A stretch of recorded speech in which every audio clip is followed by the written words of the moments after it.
So today we're changing the tire on my 2019 Nissan Altima. This video is for men and women, so I ain't throwing no shade, but if you need a refresher on how to change a tire, here you go. You want to jack the car up until the stress is off the rim, but the rim is still on the ground so it don't spin when you hit it with the impact.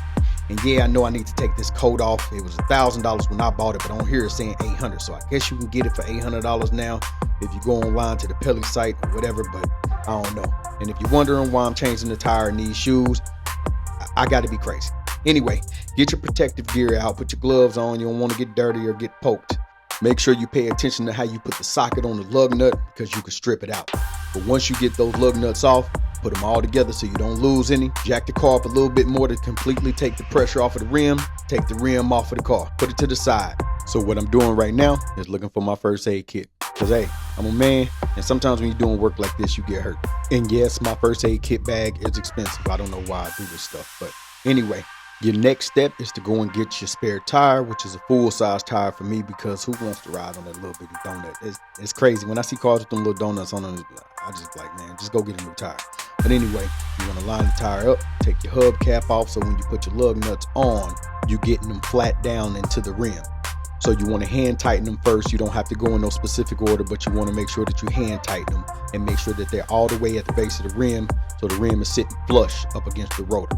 And I took my glove off because sometimes it's hard to twist the lug nuts on there with the glove. You know, sometimes gloves are a little thick, and with these being work gloves, they're a little bit thicker to protect my hands.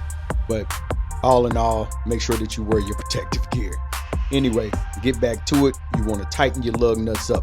Now I'm doing the light tightening around them at first, so I'm only doing light pressure on them and I'm going around in a circle. But once I start to actually tighten the lug nuts on, you want to go in the cross pattern. You never want to go in a circle and fully tighten up your lug nuts because it could be uneven when you get done.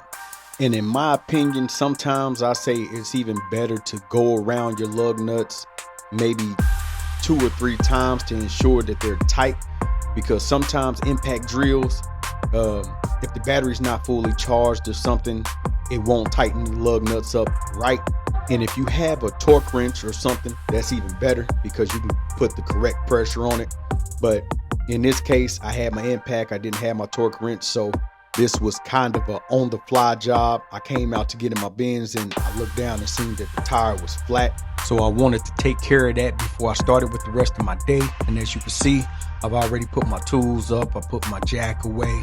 I'm also going to put this first aid kit bag back in my car because I got more work to do today and I already know what's going to happen. It's inevitable. Sooner or later, I get hurt or cut or scrape or something every single day. I do too much work, man. So I'm going to put something over the front seat, you know what I'm saying, so I can put the tire up here with me. Because sometime this afternoon, I'm going to have to go and figure out where I can go to find a 20-inch tire. It's an XL 20-inch tire, so sometimes those things are hard to find, and a lot of these tire shops don't carry it. But appreciate y'all for watching. I'm out.